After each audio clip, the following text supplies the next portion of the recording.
John Keenan. I spent 22 years in the Marine Corps doing various things in networks, cyber defense, systems auditor, workforce development. I also did some time early on doing cryptology, cryptography, code breaking, that type of stuff. My most recent experience in information security is I'm the senior information security executive at Gulfport Memorial Hospital in Gulfport, Mississippi. As you can see, the bullets kind of tell a quick tale. I've done a lot of regulatory compliance type work.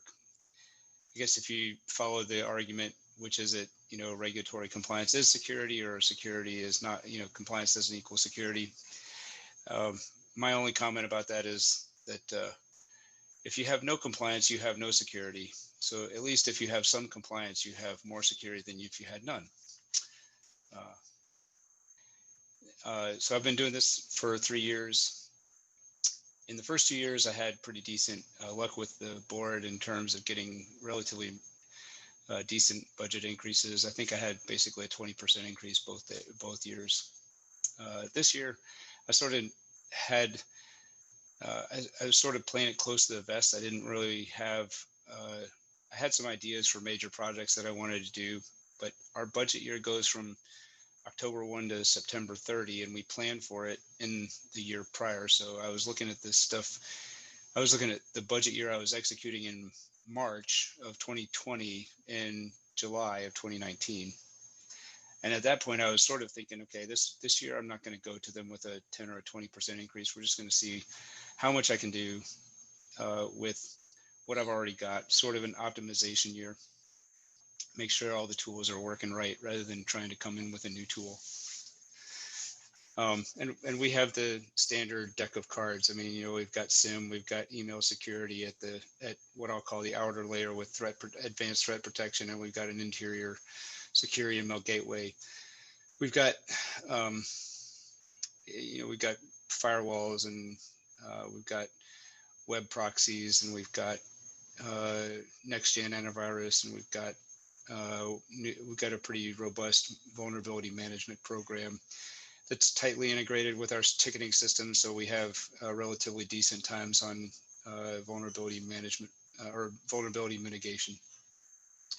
All pretty standard stuff. Security awareness also in place. Not saying everything's there because that would jinx me. But, I feel like the tools that we have are pretty much what most organizations of our size are also using.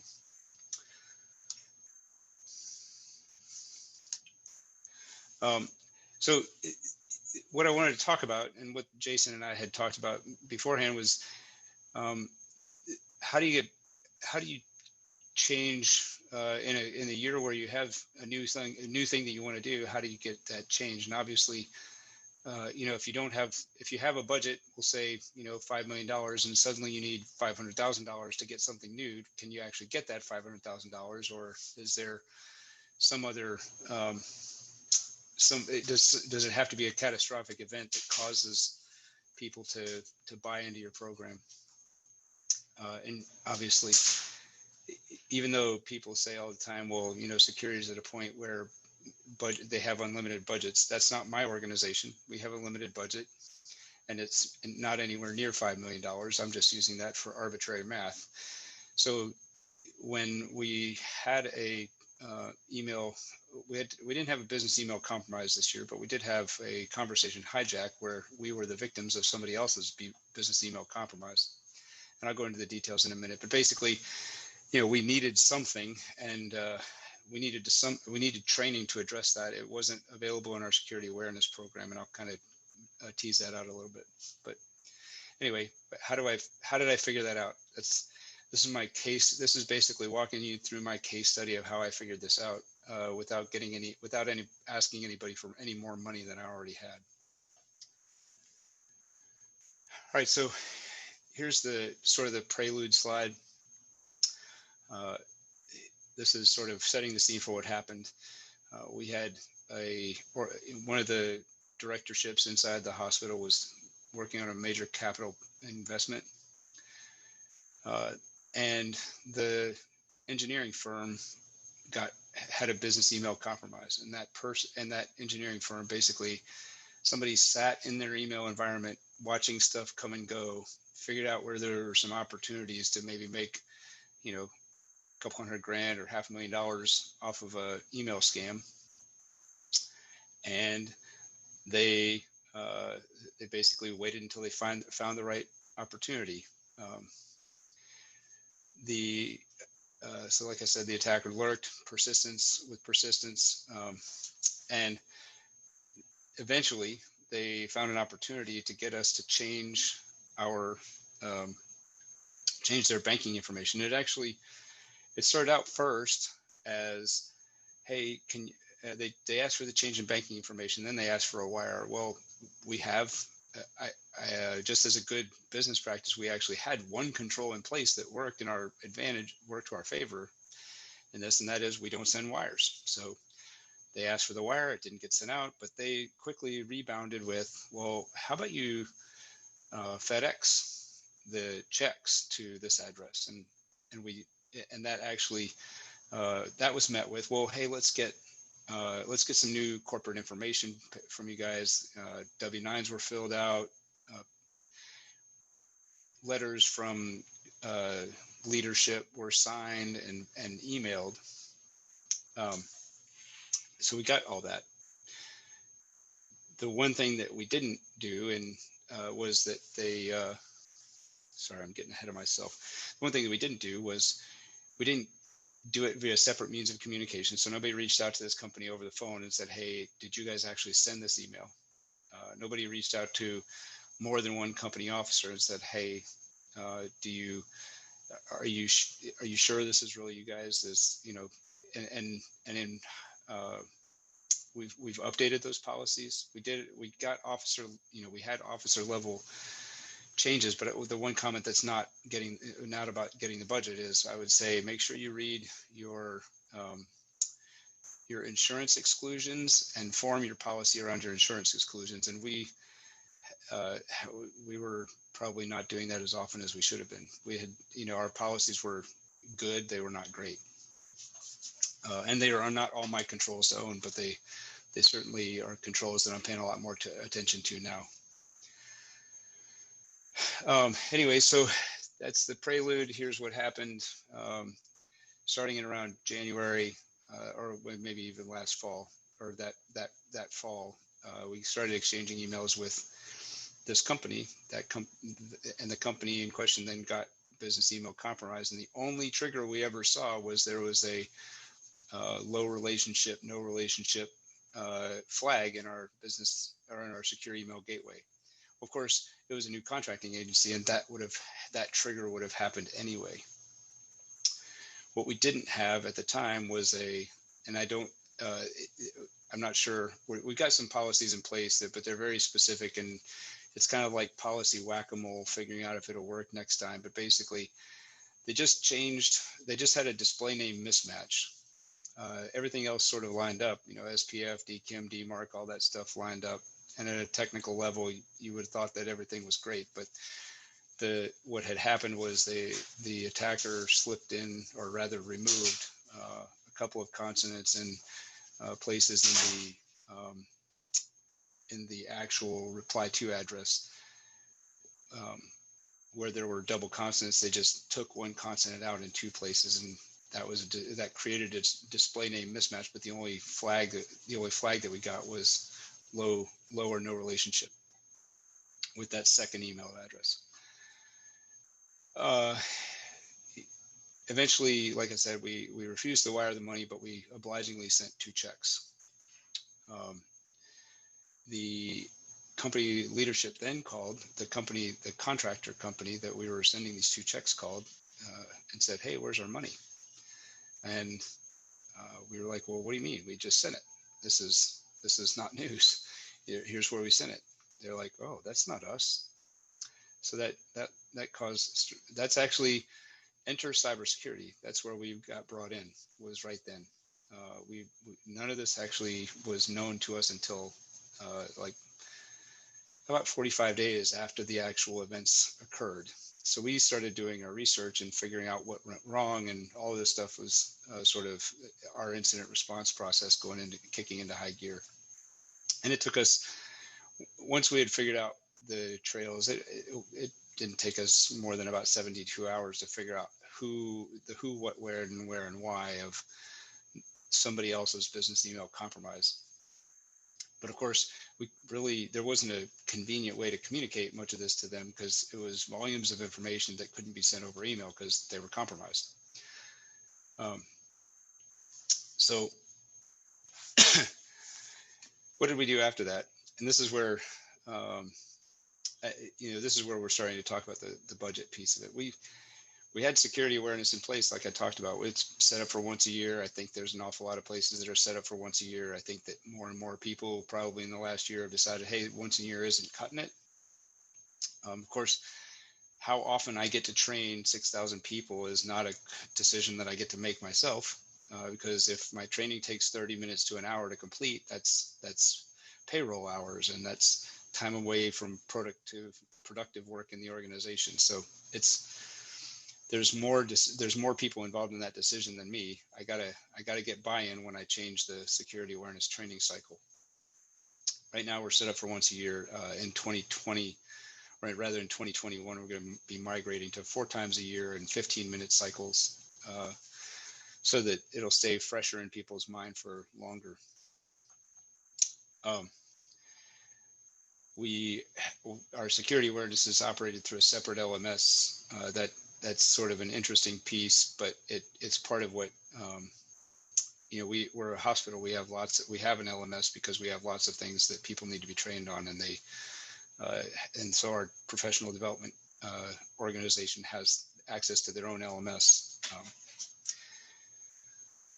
And they had offered us a security awareness training option at one point, and I was like, holy cow, you got to be kidding me. That's what you got? That's the best you can offer us? So I didn't go with them. I went with an outside vendor who was, of course, in the upper right quadrant of Gartner, and they still remain there. Although I would say that names not given, I'm not going to stay with them as a partner after my 3-year agreement's up, because I think there's other people doing better things out there that actually can answer to professional development questions like, are you really training the people who are high risk, or are you only training everybody to meet a regulatory requirement? So when this all happened and everything went down, my question was, well, I actually called them and reached out to my customer success manager. I'm like, hey, at this point, I knew what this was, conversation hijacking. It's a term. People were actually using it, talking about it on social media, talking about it in a variety of places. So it wasn't like this was not my new term. I didn't make this up. But I went to them and said, hey, do you have any already made training out of your extensive catalog of posters and games and television shows and stuff like that? Do you have anything that addresses this that I can present immediately to my inner core of critical leaders who are making budgetary decisions and writing checks? Do you have anything that I can present to them that tells them how to not fall victim to this? Because obviously our security awareness training that was delivered in October for the one fiscal year didn't work. And I basically got crickets. It wasn't that they didn't answer, but they didn't have an answer. They had nothing. So then I spent the next, 2 weeks kind of pulling other vendors, security awareness vendors out there, thinking, okay, well, maybe now's the time to change. Maybe I just got to bite the bullet and change right now. And I'll change based on who has canned content for this, because it's got to be there. It's this, I kept thinking, this is not my thing. I didn't make this up. Somebody's got to have something, and nobody did. I went to like 4 or 5 vendors. Nobody had it. And I'm sure after this, I'll get like 17 LinkedIn invitations from people saying, oh yeah, we'll solve that problem. That's my luck. But we didn't get anything. We couldn't find anything. And so in the end, I knew that I was going to have probably an hour's worth of training for something like 100 people. Okay, so to me, that costs money. There's a budgetary buy-in in that respect. And So this is where I'm going to get to the meat and potatoes of how I feel like we actually did get funding, even though we didn't increase my burn rate capital, so to speak. We looked at external funding, which, like I said, that's looking at a security awareness vendor and saying, what do you have and what can we buy from you to get this problem solved or to get our awareness level up? And there was nothing. So then I was like, okay, well, let's look at YouTube. Let's look at internal funding. And internal funding to me is, one, getting the buy-in for the time, two, finding out what your internal resources are for how you would develop this content on your own.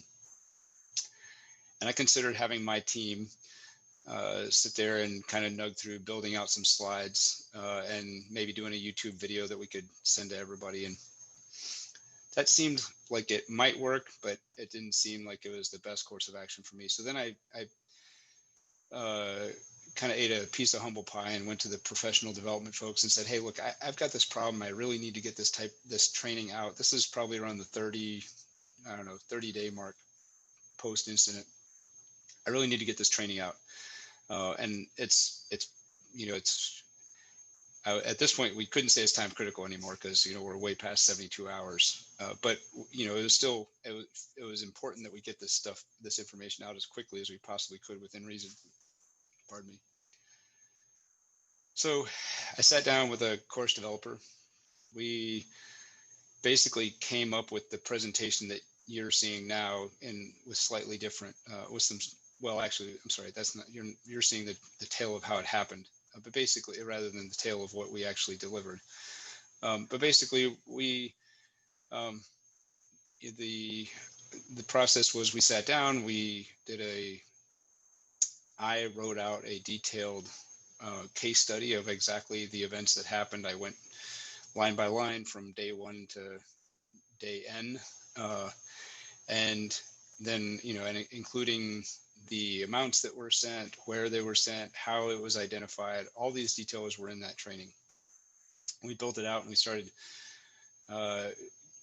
doing some run-throughs of the material and hearing how it was going to be delivered and how it was going to be tested. And in that, we started expanding our audience, who was going to actually help us approve the training so that we could get buy-in from the people who, because I'm the senior information security executive, but we don't have a chief information security officer. I work for the CIO. So I started getting it to the CIO, and then we got it to the CFO. And then it hit a snag because the CFO was like, oh no, too close to home, got too many details in it. And I needed his buy-in because the organization, at least parts of the organization that were impacted, were his people. So we basically, for those 2 weeks from day 30 to day 44-ish or day 45-ish, we kind of hammered out some ground rules on how much we would divulge in the training. And in the end, we got buy-in from the CFO, the CIO, and all of our C-level folks to deliver this training. And they started taking it in May. It's funny because I still actually am getting the periodic notification that somebody else has taken the training, and I know only 100 people were ever assigned it. So there's still some trickle-ins, even to this. I think last week I got one. But basically, since then, I've gotten a lot of praise on the whole. That was really timely and relevant training. And I've actually gotten a lot of people come back to me and say, can we extend this out to the entire organization? And as much as I'd love to, I haven't actually gotten buy-in to get that.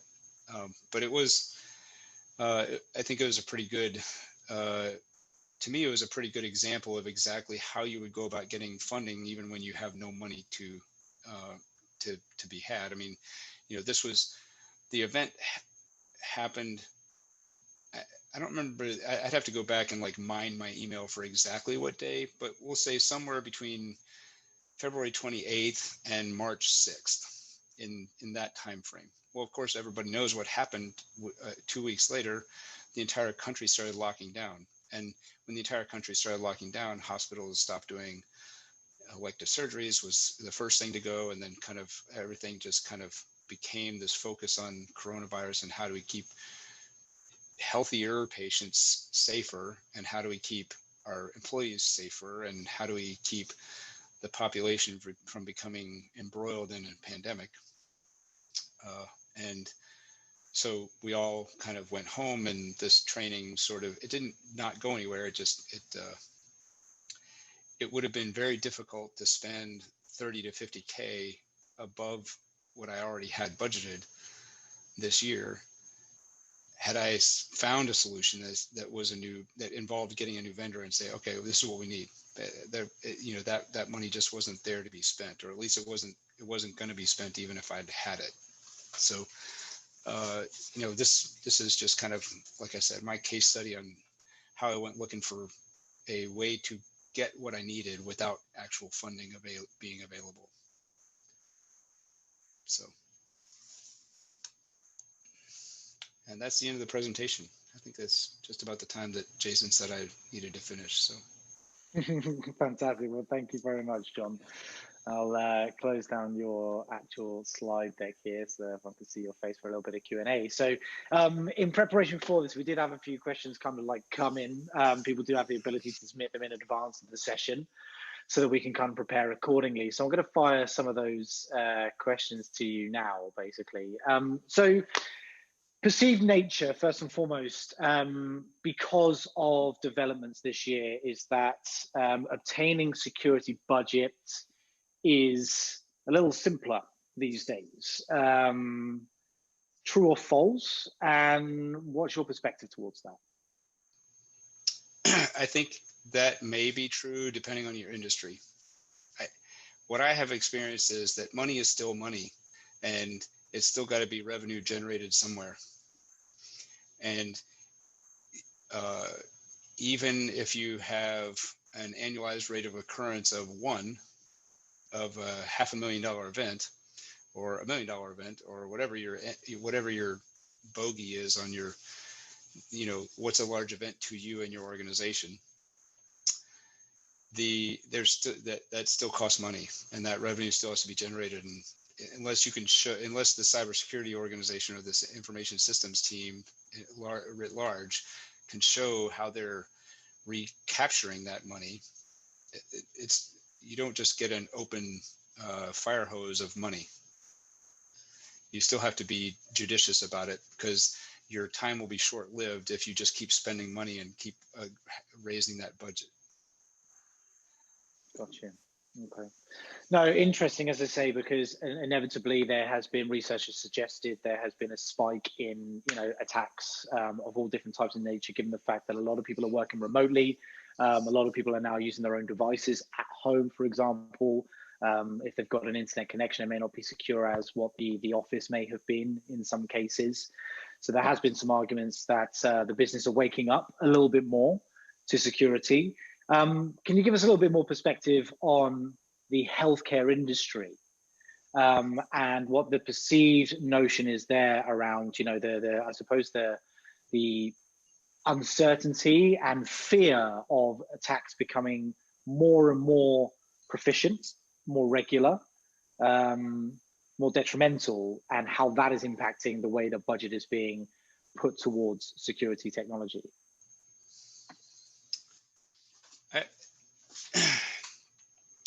When we started asking for 10 and 20% increases, that was actually my first real foray into asking for big investments.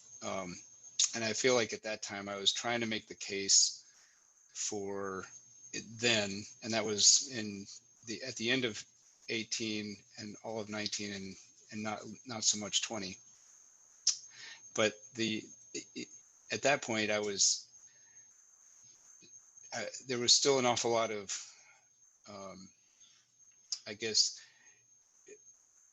executive curiosity around tactical numbers. So everybody wanted to know about the number of attacks that we're getting, and everybody wanted to know about the types of attacks that we're getting. And those are really interesting numbers to somebody like me, and I could really easily get lost in that. But what I was really trying to do was mature the conversation to the point where it was more about the risk, and it was less about the numbers and less about I can I can talk about conversation hijacking or, you know, spear phishing or whaling all day long. I mean, that's you know, frankly, as an incident response guy, you know, for 20 some odd years, I mean, that's what Marines, I feel like Marines are culture, as a culture, do incident response. I could sit literally and talk about that all day, but they really, I felt like, needed to have the conversation move towards risk. And I felt like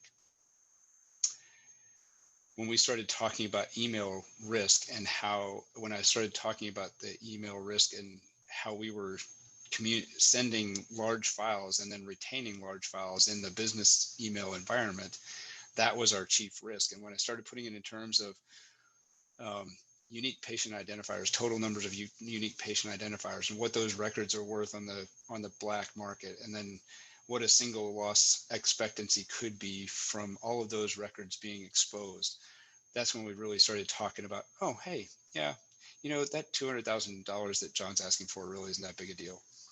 I mean, by comparison. Right. Perfect. Okay. Fantastic. A little break here. We have a couple of audience members submit some questions here as well. So before I go back to some pre-planned ones, Tanweer from Wells Fargo, who's been very active in the QA. Thank you very much, Tanweer, for your participation over the last few days. First, with a statement, security does not own organizational risk. The organization and its business units do. So how would you recommend convincing business unit managers to take on some of the costs of a program or service? What I have found is that if I want somebody to own or, you know, share in the ownership of it, I have to do an awful lot of the work for them. We started this project before the organization started a project before I got here to basically do a critical systems list, kind of like a restoration priority list. And the guy before me sent out this long, detailed questionnaire, but he sent it to all the leaders empty. And that's really not a good way to get ownership, because they're just going to look at that as a task, and they're going to see it as a task that they don't have time to do. I mean, we're talking largely about, you know, other executives who just wait for it. They're answering emails from their phone, and the evidence to me suggests that they're clicking on links that I send out in my ethical phishing from their phone, and then falling victim to that. So of course they are already in a ready, fire, aim mindset. Well, when your target audience for executive buy-in is in a ready, fire, aim mindset, they're almost never gonna do the work that you want them to do. So what I've started doing is actually collecting asset information, high value asset information, and then estimating the risk, estimating, you know, kind of using the the tools like annual rate of occurrence plus the annualized loss expectancy plus the rate of decay or the rate of decline, the sort of the asset valuation over time, and then also the revenue over what's the term that I'm looking for? The net present value over the revenue, and the revenue over time of that particular device. What's that revenue stream worth to the organization? And then I take all that information, I put it into right now it's just a spreadsheet. And basically, as I build that out, you know, I'm sharing that with the team that owns that device and said, look, this is what I'm trying to do. I'm trying to protect this device, or I'm trying to protect this class of devices. And here's the value that I think this brings to you. Is this something you could help me move the ball a little farther down the court on? I don't want you to do the whole work. I'm willing to bite that off. You know, at some point, I just kind of got to, you know, roll up my sleeves and do that work. Otherwise, not all organizations are at the same place when it comes to this whole recognizing risk and who's owning the risk, because there's a lot of work to do it. I mean, there's a lot of time with stubby pencils and Excel spreadsheets and calculations and stuff like that. Brilliant. Thank you very much. Morten Sorensen mentions as well, going back to your presentation here around the training, this is unfortunately not an uncommon security incident in the situation with regard to a lack of available proper training. Thanks for adding some context and color first and foremost. And did you record your training for future needs and new hires, or are there other means for repeating training? We have recorded the training and it is available for use, but the only people who are going to get the training, and this is a group that has a lower, the rate of movement of the turnstile in and out is lower for executives, basically. But it's still largely reserved for the 100 or so people at the top of an organization of about 6,000. Got you. Okay, fantastic. Thank you very much. So coming back to some of the questions that were submitted prior, one of them that came in was obviously around a lot of CISOs, security leaders in general, like to your point, right? You guys don't have a CISO specifically. So for security leaders in general, they've gone through a lot of their budget planning in the back end of 2019 for this year, right? Obviously, again, developments around the world kind of placed a bit of an increased need for a little bit more money. So just in your particular opinion, your perspective as a security leader yourself, what can people do when they have essentially kind of like gone through that planning process, allocated budgets accordingly, and in some cases spent the majority of said budget in order to try and get that emergency funding that they might require? I would say there's a precursor step that needs to be taken, and the precursor step is, whether you're a Lean Six Sigma person or you're prior, paramilitary, military, whatever your planning process is, take a look at your existing tools and your perimeter.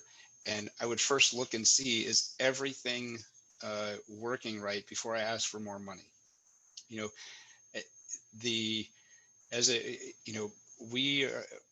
Our team is set up for cyber defense. And I think most teams are largely, basically, that's what I call the business that I'm in, cyber defense. If we're going to do cyber offense, we're going to have to hire we're going to have to buy that service somewhere, but we're cyber defenders. Okay, so as a cyber defender, I'm sitting on a hilltop looking at interlocking fields of fire. Are my fields of fire actually interlocking? Do I have the machine guns pointed in the right direction that are going to repel the enemy's assault? And if those machine guns aren't pointed in the right direction, then what do I do to optimize that? So that's a continuous process improvement discussion. I have insider threat management software in place. I have a system in place for that. Am I optimizing that? How many data sources are being ingested by that insider threat management software? Do I have 15 available? Do I have 15 going into it? In my SIM, how many data sources are being ingested? Do I have 15 available? Do I have 15 going into it? That kind of discussion, I think, has to be had. You have to be real honest with yourself. And maybe, everybody's out there already is doing all that. I don't know. I can tell you that before I ask for more money, I walk through that continuous process improvement thought process at least a dozen times before I go and ask for it. I went through, that's why I had to go through our security awareness vendor catalog with a fine-tooth comb myself, then ask them to validate that I had, exhausted the possibilities. Then I went to YouTube to see what else somebody else had out there and then I went to our professional development, because I just was bound and determined that I was not going to ask for even an additional $50,000 over what I had budgeted for, because I knew that the resources were there and somebody else had already spent the money. I just needed to find it. Gotcha. Thank you very much. A very fitting question following on from that as well here. So Sushil Bhatt asks, and I think this is great for the benefit of a lot of the CIOs in the session here. How should an organization determine how much to budget for security? Was it worth losing the company, right? I suppose that much. Well, everything's got to start somewhere. So I think that the 5% of 5%, which is what Gartner says, that's probably a fair starting point. Is it going to get you everything that the security team needs in the first year? No, but it's a starting point. And as coming from the government side, I was in the uniform side of the government, but I mean, I understand how government contracts work and spiral builds work. Whether you're using, regardless of what software development methodology or development methodology you use, period, sometimes you just have to accept that a spiral build is going to be what you get. maybe you're going to do, version 1.0 this year, and you're going to do 1.1 next year and 1.2 the next year.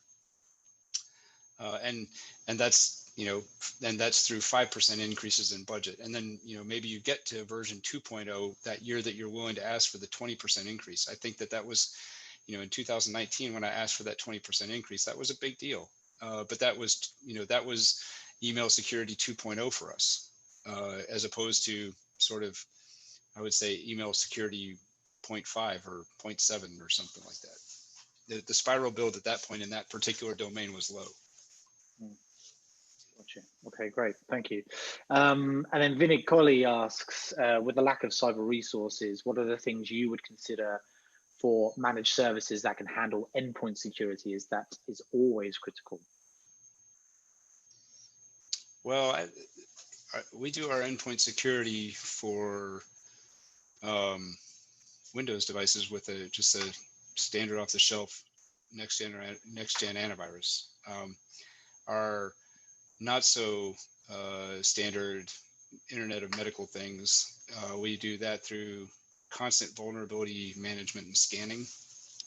And then we are very aggressive with finding the vendors of those things, figuring out what their excuse is for not patching, and then figuring out how to present the risk in a way that gets us what typically amounts to a forklift upgrade. Now, sometimes that works and sometimes that doesn't, but if we have a CT scanner and that's a $500,000 replacement cost because they say that you can't get the Windows embedded Windows 7 or a Windows XP patch, that's the kind of conversations we're trying to have right now. Excellent. Thank you very much. Well, that pretty much brings us to the end of the session. So thank you very, very, very much, John, for your time. A virtual round of applause from everyone in the audience to John here. So thank you, Thank you again for your time, your insight.